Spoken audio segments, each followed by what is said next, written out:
I think the challenge that you've always got with being the nice guy is that you're adding advice, and then somebody else just basically picks that up and either runs with themselves. Being the nice guy doesn't necessarily equate to encouraging action. You know, you don't want to be in the situation where you're actually trying to move the world forward at the risk of upsetting someone. One hard place to be a nice guy or nice girl is when it comes to handling objections and in negotiation. Could AI create a billion-dollar solo agent? The answer to that, I think, is absolutely you could do it today if you wanted to, but then what is the outcome that we're aiming for here? Hey everyone, it's Sam here. Well, it's 10 years of Elite Agent this year, and we've changed quite a few things this month or over the last quarter.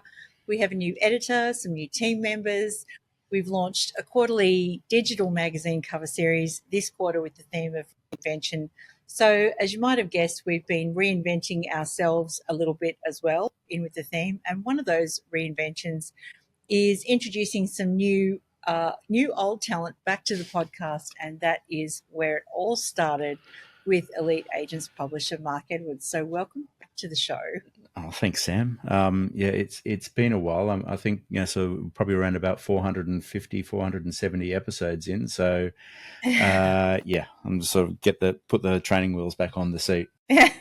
Well, you are a popular guest when you're on, so we're going to make this a regular thing. We're calling this new show or this new segment of Elevate on Closer Inspection. It's a bit of a double entendre on the real estate concept of open for inspection and maybe taking a bit more of a deep dive into the topics that are shaping our industry, because we publish a lot of stuff on Elite Agent, and sometimes, with the daily chain of publishing, things don't get the airtime or the deep dives that they should get, and also, to be able to give our listeners some more actionable tactics. Now that I've given you the big intro and told everyone that you're back as a regular, you're not going to not going to ghost you again.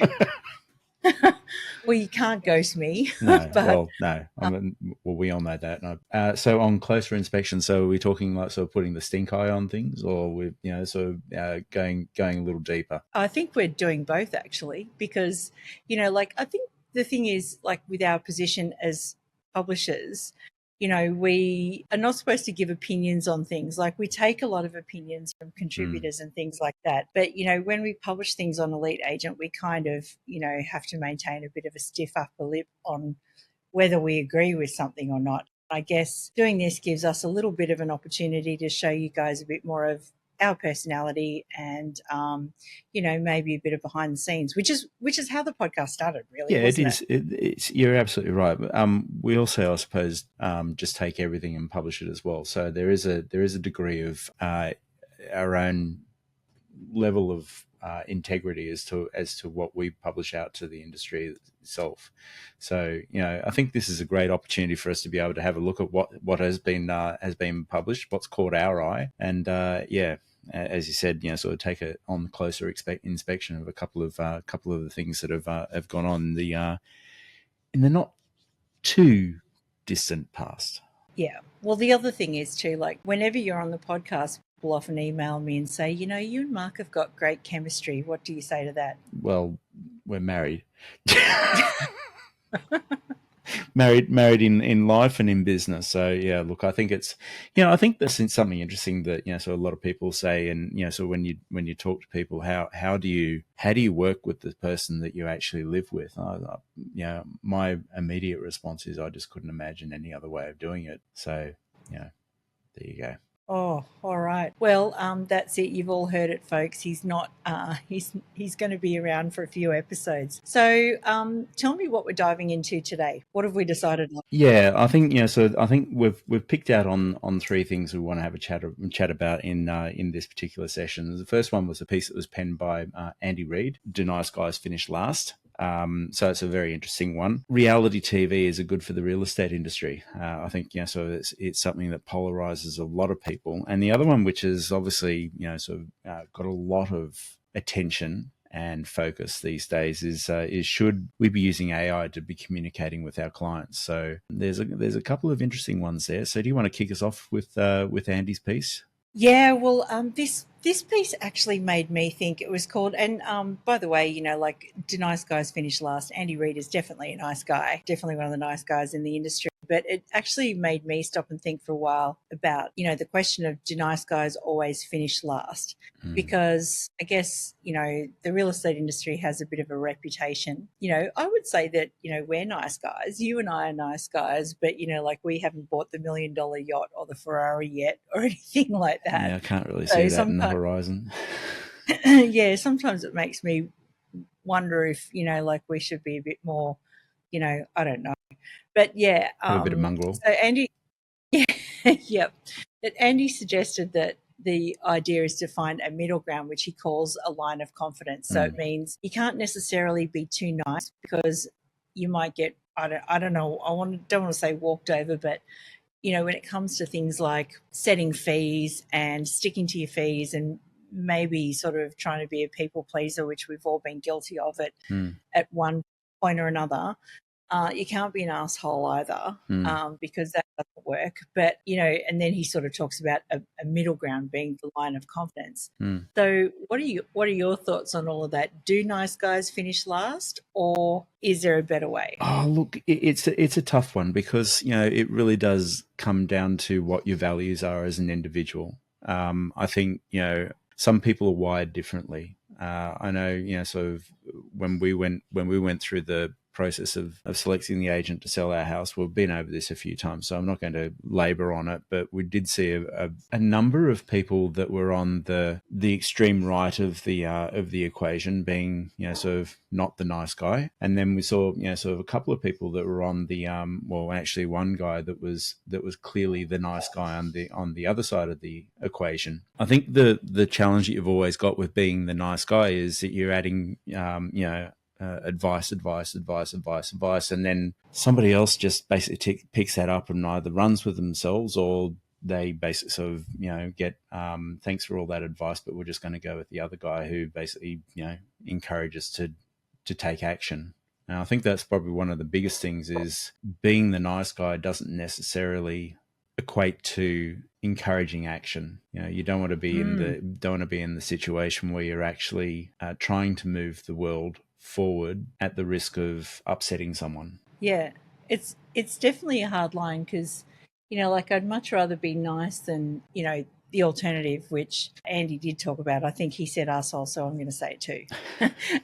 We can say what we want. It's our podcast. Yeah, well, it's our podcast, that's right. We'll try to keep the swearing to a minimum. But, like on the other hand, like you do have successful people that, they don't come across that nice. And we've had a lot of really lovely people that we've met. And then we've had, some people that we've met where we've just sort of thought, yeah, and it's usually an ego thing, but they're really successful. And so, like, and I can remember, even on this podcast, interviewing someone who's a very well-known agent. I'm not going to say names because we can't reveal any names till we decide to leave the real estate industry. God, they'd be booking that, wouldn't they? If we, yeah, exactly. But I can just remember, like him saying, like if the quote unquote, if you talk to any of the greats, like myself or like this other agent or like this other agent, we all do it this way. And I was thinking, that was that expression, the greats, and I was thinking, geez, you're not Wally Lewis, mate. It's like, you're not Alan Langer, speaking like the Queenslander I am now, but but then that person is on TV now and I'm not. So like, does that tell you something? Yeah, look, I think Andy made a couple of good points in the article. So one, I suppose he was saying that sort of that attitude of backtracking a little bit. He said so one side of the spectrum, the nice side is you're being overly humble. The other side is you being the asshole or being overly arrogant. And he made the claim, or the point that saying, so that is like a bright fire that typically, sort of burns out quickly. But, I suppose I would also counter in that there are probably a lot of people out there that have, sort of got a very strong opinion that are incredibly successful. But, it really depends upon what you are seeing on the surface versus what is underneath. So the middle line, what he's calling being the line of confidence, I think is where, sort of that balance is. And he's talked about a conversation he had with Dan White, and he was basically saying, behave like an expert, but be a beginner, but act like a beginner, in that you never become complacent in the actions that you take. So I think that was pretty telling. The one thing I did really like about it was, and something that really works for me is, sort of have that geek-like mentality to detail and data, because you are the expert. Yes, you can be likable, but you need to be able to provide some kind of value beyond being a really nice guy, because that's what they're paying you for. The analogy that he made of, sort of being the doctor and listening to all of your problems and then saying, okay, so what medication do you want? As opposed to, sort of being the prescriber of the solution. So it was a good, well-rounded article that, sort of counted both sides. But I think, so he's right in that the nice guys don't always win, but you don't have to be a knob on the flip side. I think the really my favourite quote from the article was, the difference between successful agents and struggling agents isn't personality, it's having clear standards and the confidence to maintain them. And we'll link up the article in the show notes, because I think it's a really good read. But, like, people always sort of say, like, I don't have the personality to be on video, or, like, it's not actually about personality, but, I think if you bring it back to the standards and values and being able to stick to your guns on certain things, like, I actually think that's pretty good advice. Yeah, absolutely. For those of you that are sort of looking for additional resources on this stuff, we just want to give you a few things that you might want to look up. So, one hard place to be a nice guy, I think, or nice girl, I'm using that term interchangeably, is when it comes to handling objections and in negotiation. There's this great GPT that I found on ChatGPT called the Sales Objection Game. And it is super fun, and everyone that has been in my course so far has not won against ChatGPT. So it's a really good place to sort of hone your response skills to objections. It says, pitch me a product, and then you've got it, and then it sort of throws you an objection, and you've got to answer it, which is pretty good. And the best thing about that one is you can't offend the robot. No. No, you can't. It does keep track though, so be careful. Anyway, mapping out your vision and values. That's something that we just did recently again with our 10 years, like what you will and won't accept. I think one of the things we sort of thought about too in our 10 years is who have we enjoyed working with, who have we not enjoyed working with. And I think there's a great quote from Seth Godin, the marketing guru, who says, like, if you don't know who you are and you're not sending clients to your competition, then you haven't niched enough, you don't know who you are enough.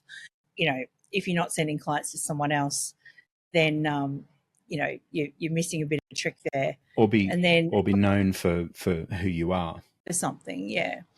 And then the other thing too, like, I think Chris Voss has Never Split the Difference, classic book on negotiation. So, or negotiating with empathy or tactical empathy. And then Tom Ferry, like, he's got some great scripts. Like, I guess I'm not the biggest fan of scripts in the world, particularly now where it's like, I know you're hoping for a higher price, but my role as your agent is to be direct with you about the market feedback. Would you prefer I sugarcoat things, which is kind of what you were saying, or give you the honest insights that will help get you sold? So there's a bunch of those scripts, including some timeline expectations and stuff that will link up in the show notes. But if you're looking for scripts, look no further. Again, from the GPT Script Monster, which has a bunch of other suggestions in there as well, which will also link for you in the show notes. So if you're looking for buyer, seller scripts, whatever, it's a big database of scripts that we collected from Transform 2018.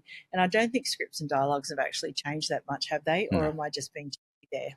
No. Well, look, so that was the other thing, is that, and we'll probably get onto this one as well, but the authenticity that comes out of you by using scripts and dialogues to shape your conversation rather than recanting it, word by word, is sort of gives you that.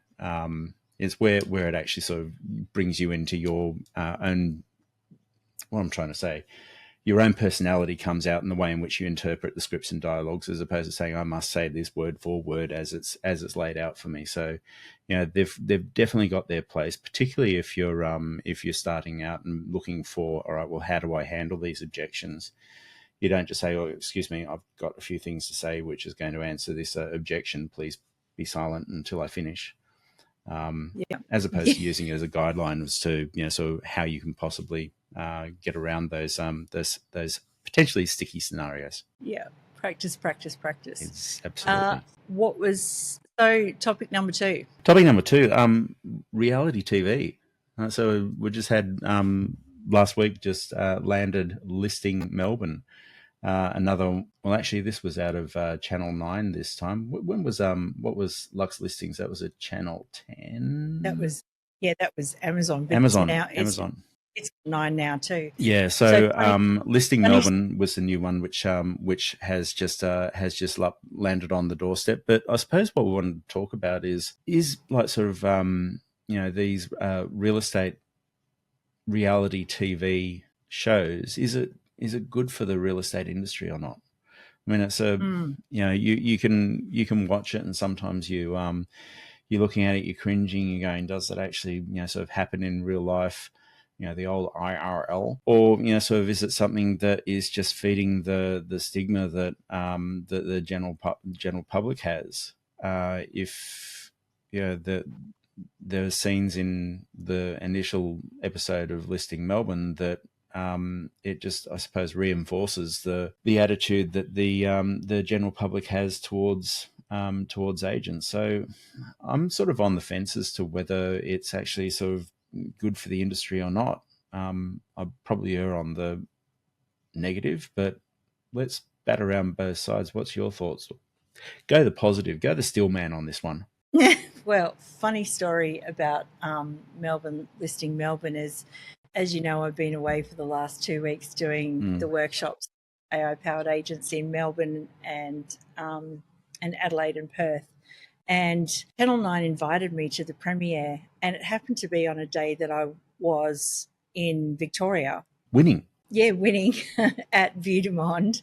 And there was a nice little bottle of $250 something in the invite. So I jumped on it and went, yeah, sure, I'm coming.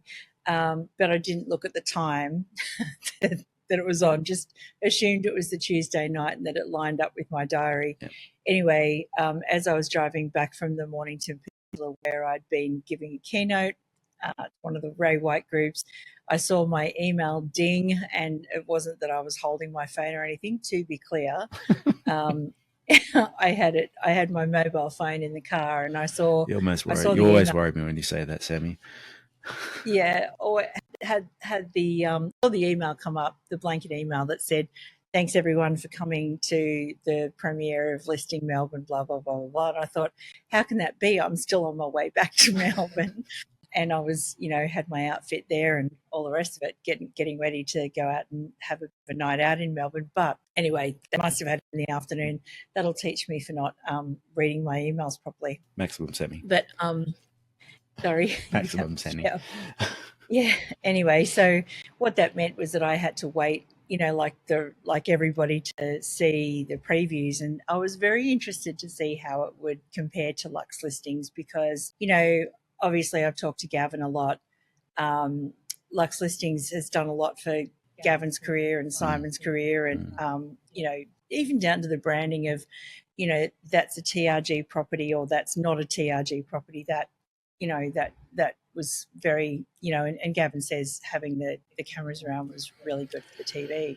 Well, let me give you a quick rundown of, so if you haven't seen the first episode, so and the producer, I think, spoke to Kat, and he said that, so this was a bit of a setup. So I'm going to give you the 20-second setup of Listing Melbourne. So Nicole Jacobs, you just mentioned Simon Cohen. So she's fresh into Cohen Handler. She's been a block buyer's advocate and an author. Yeah, I find that curious. Like, I much respect for Nicole, and I feel like she's had her own brand, and so I sort of thought that was a bit of an interesting move on Nicole's part, going into Cohen.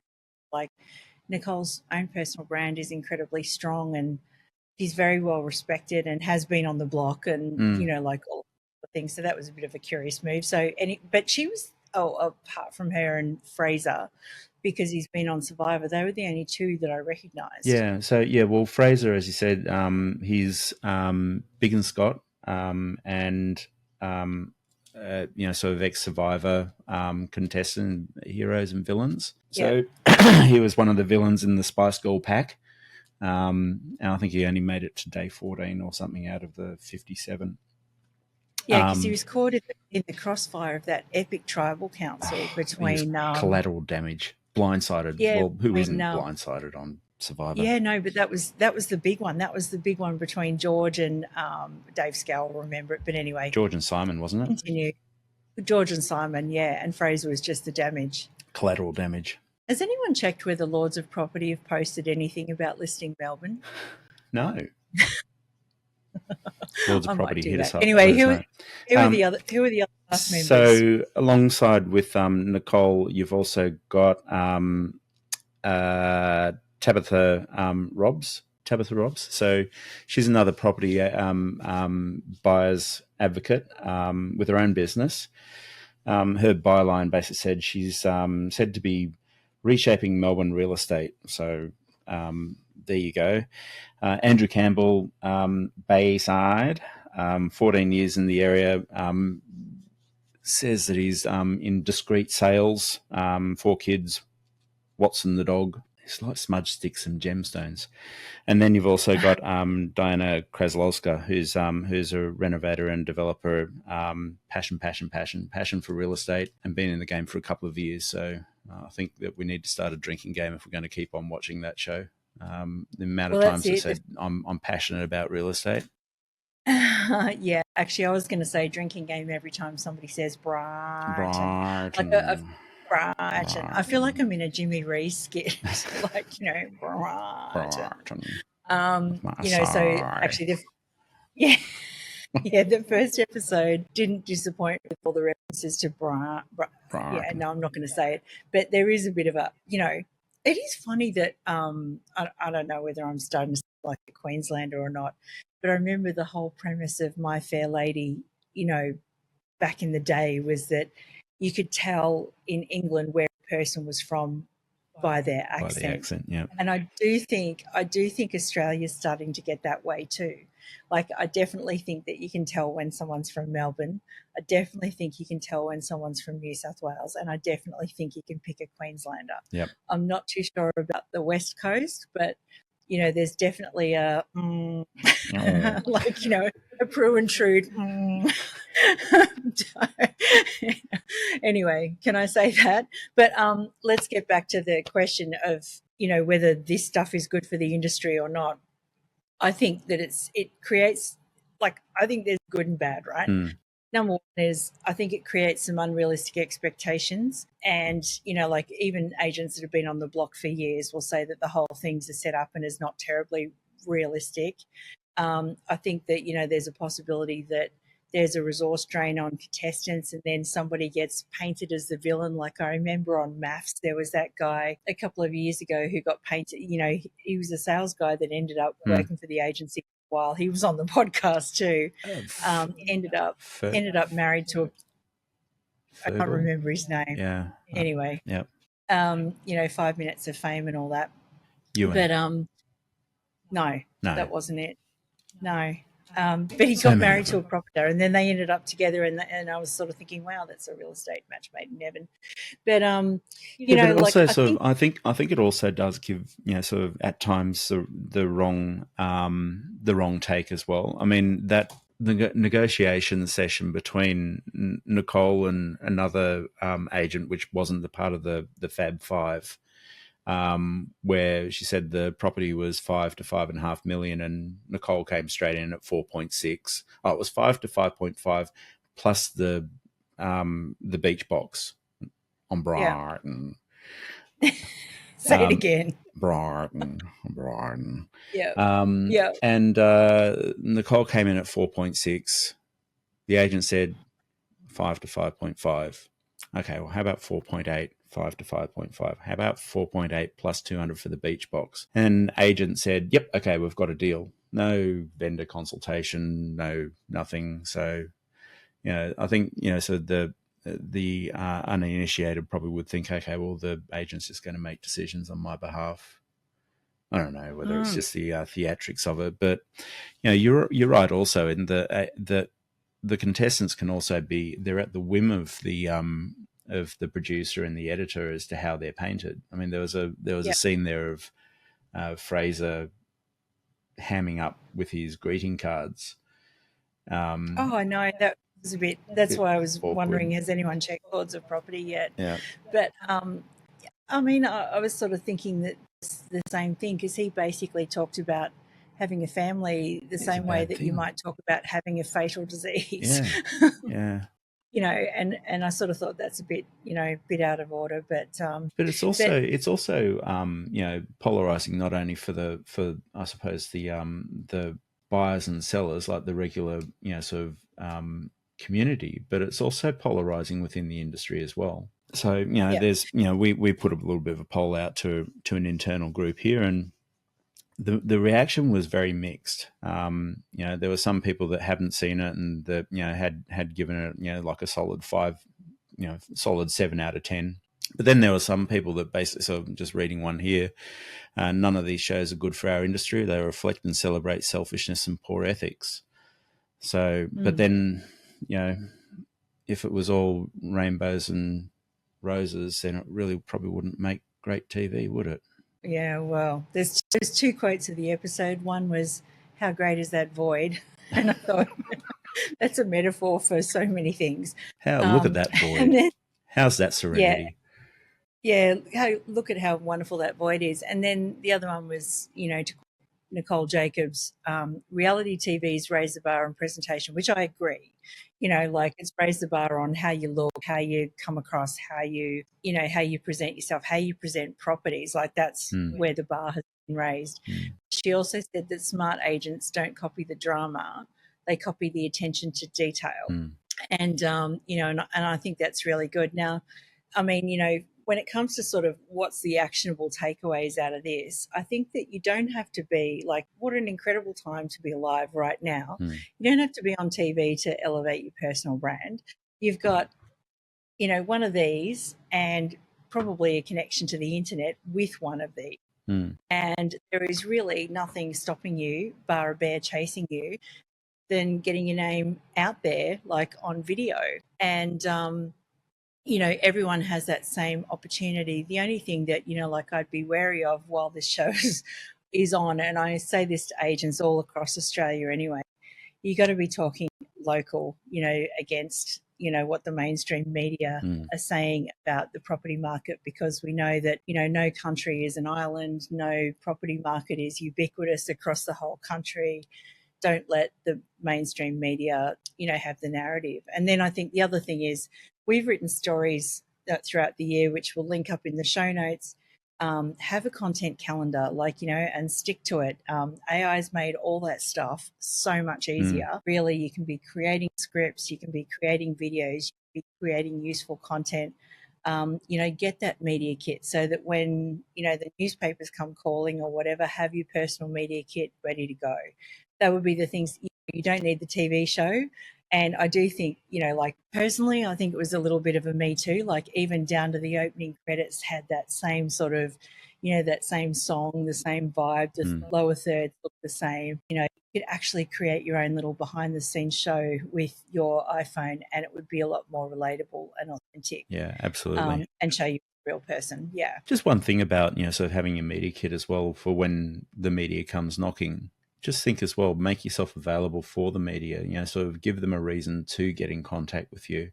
Have that media kit saying, this is what I specialize in, and, so why you would want to contact me if you want comment. Don't make it their job to be interested in you. Make it so that you are interesting to them. And that's probably it's not their job to be interested; it's your job to be interested. Yeah, absolutely. I think that Farrelly that said that. Absolutely, and I think that will be something that you could really take away from that is that be the local expert, remember that mainstream media is always going to take the attitude, if it bleeds, it leads. So, more often than not, you will get the bad news that will come out of the media. But, sort of you as the local expert, don't try and go national and compete with Rupert. Be local and be somebody that that the industry, that your local residents are going to look at you and go, all right, what's the real news? What do I need to know? Yeah, that's it. I was talking to someone in Canberra this week, and she was sort of talking about how she puts the numbers together. She's a buyer's agent too. Talks about how she puts the numbers together for her newsletter, which is amazing. I'm not going to give away all of her secrets here, but I said, you're like Lady Whistledown, and I think Dearest gentle reader. yeah, without sounding like that. But you think about that show Bridgerton and how everyone, Lady Whistledown was the person with the real power because she was the one that had, she was the one that, was the holder of the gossip and the spreader of local news about on. And I think, if you're a real estate agent and thinking about your own newsletter the same way, like you want to be late, even the boys, you kind of want to be Lady Whistledown. You want to be the person that people come to for the exclusive gossip that they cannot get anywhere else. That's her key strength. So particularly with the loss of local papers, because that was where people were getting the local news. Huge opportunity there. Anyway, okay, so that is so is reality TV good or bad for the industry? Yes or no? Out of 10? Look, I think in the way in which it's represented in the media, or for these particular reality shows, some do it well. I was very awkward in some places where I was watching Listing Melbourne, just thinking, oh. Yep. God. Yep. But then, so on the flip side, you see some other shows and you just go, sort of that's a master craftsman at work.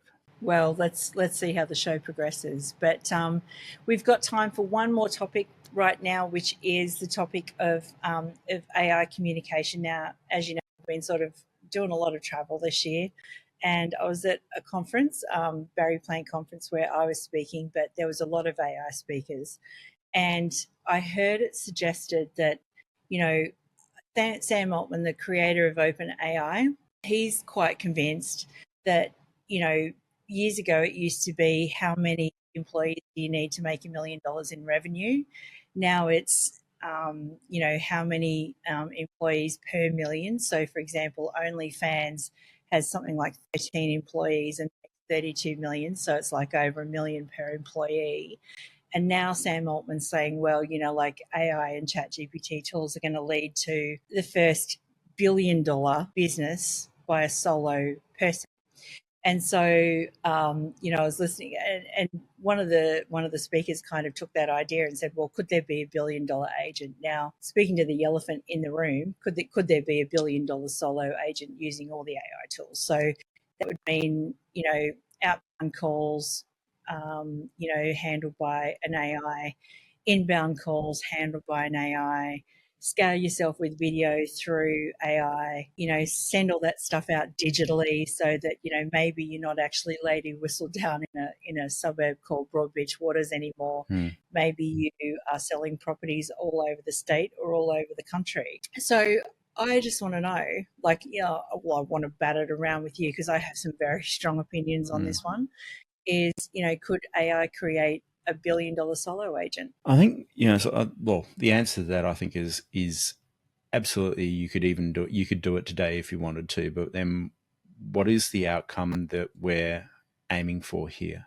I would really see that this would be an interesting scenario in that the for sale by owner side of things could potentially just go completely AI, in that you would have the tools that an FSBO campaign could be run by a property owner themselves.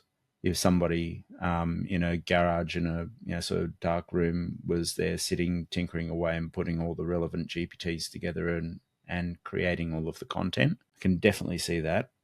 The flip side of it, staging all the rooms. sorry, Virtually staging all the rooms. Oh, absolutely. Absolutely. And Yeah. then, and, so doing all the marketing, doing all of the, using some of the tools for using the technology in your smartphones to be able to pull together a multimedia marketing campaign. It is by no means anywhere not impossible. The new iPhones with LiDAR capabilities got the ability to be able to scan a room and turn it into a 3D walkthrough. Like, so you would normally be paying for those to be professionally done by a skilled technician.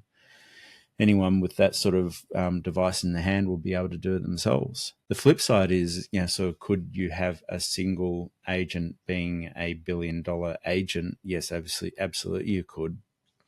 I think, sort of, I'm going to throw this question to you though, Sam, is that where's the line between efficiency driven out of AI and then losing the human touch, that the human then becomes irrelevant in the transaction, which none of us want? Well, that's it. I've had a lot of people ask me, should they use these? I think they're like dialers. And, we got robo dialed by seller masters, remember? And I think there's no quicker way. It's weird, number one. So if you've got an AI trying to pass itself off as human, it's weird. I think, and that it breaks trust. And I think, at the end of the day, real Immediately. estate's always about trust. Like I said, I have some strong feelings on that. So you don't want to sort of hire yourself some digital employee called, I don't know, Amy, like, with AI at the front, and, sort of, have that person pass themselves off as a human. I think that's the quickest way to break trust. The other thing is too, like, I know how the Cellar Masters call made me feel. It sort of made me want to go visit one of the small winemakers immediately, because I was kind of thinking, they don't care. They don't care about me. I'm just a number to them. And, maybe they'll make a few sales, but, like I think, and this is where I've been teaching everyone in the workshops, is use AI to superpower, use AI to make your content calendar, use AI to script your videos, use AI to help you win listings in the listing presentation, use AI to create your marketing. But, like, use the time that you save on doing all that stuff to build relationships. And, I think inbound's fine. Like, calling inbound is fine, and using video is fine, so long as whatever you're doing with AI announces that it's AI. So how that would play out is, okay, inbound call, I'm using a tool called Lucy as my voicemail. And so someone calls me and I'm not available. Lucy picks it up for me and says, "Hi, I'm Lucy, Samantha McLean's AI assistant." So it's actually being announced straight away that it's not a person. And I think, that is fine. So, like, can I leave your email message, or can I help you with something else? And if you have a paid plan of Lucy, and I'm not a shareholder in Lucy at all, you can actually sort of say, oh, well, here's my open homes. Or, you could actually provide Lucy a knowledge base to answer frequently asked questions. Or, maybe she streamlines some of the triaging of inbound maintenance calls for property managers. Like, there's all sorts of things like that. But, like, the fundamental thing here is, I'm Lucy, Sam's AI assistant, so that the person knows, that it's AI. Yeah, it really And is like I sort was, of the next step of, sort of, press 1 for, press 2 yeah, for. Yeah. yeah. It's just like an IVR, really, but it's an AI voice. And I was going to say, the other thing is with the videos. We've seen a lot of amazing uses for digital avatar videos, but I wouldn't be getting on your next market update and, or training an avatar to do your next market update without saying something in the beginning like, "Hi, I'm Sam's digital assistant. This was not filmed with the real Sam, but it is an AI version of Sam." So you're not, same thing with I think everyone's gone quite crazy, with the translation of languages, and I'm all for that. But please don't tell everyone that you're a polyglot speaking multiple languages. Actually, sort of disclose that it's AI, because people aren't stupid. And I Even if think, it's just a footnote, sort of like a lower third or something, so yeah, that this video is AI. just a disclaimer.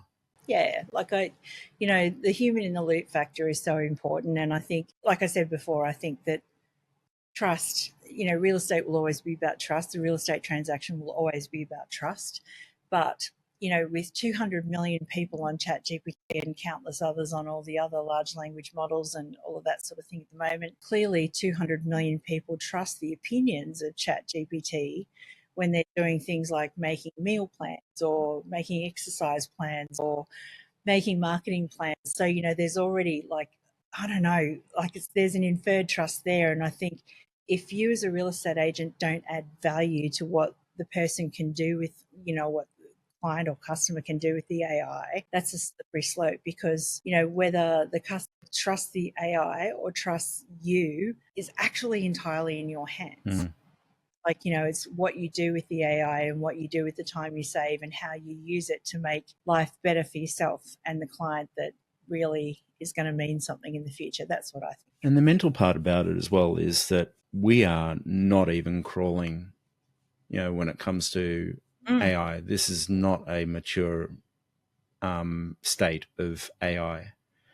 I know how much you keep yourself up to date with the hours and hours and hours of updates that happen across, the various different large language models and, sort of all the different AI generators. And capability just seems to be leapfrogging on a daily basis. Yeah, it's amazing. And this is not a bucket that's getting close to be overfilled.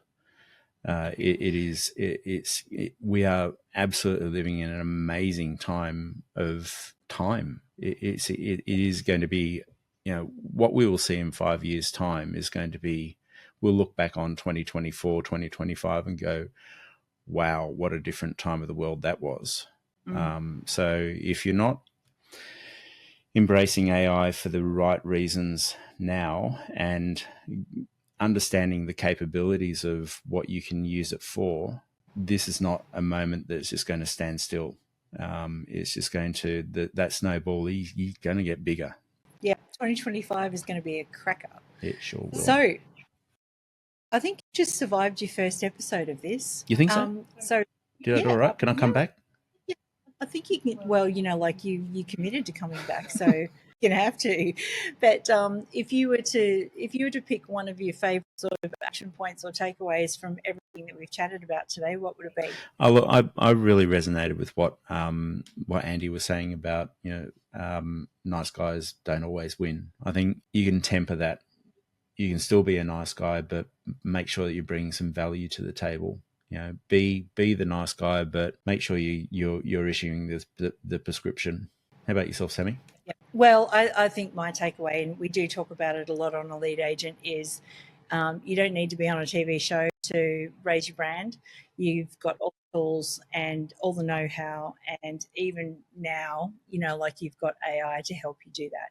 And so the way you market yourself and the way that you show up for your community is actually entirely in your hands as well. Yeah, so absolutely. So hopefully that was useful. Hopefully, lots of actionable tips and things like that. If you guys out there have any questions or any topics that you want us to bring to the table, any guests that you might want to hear from, do let us know. We'll still be doing courageous conversations and guest interviews and things like that, but we hope to bring you one of these deep dives quite regularly because you heard it here first. Mark has said yes. So with that, thank you very much. And how about we sign off for today? Good on you. Thanks, Sammy.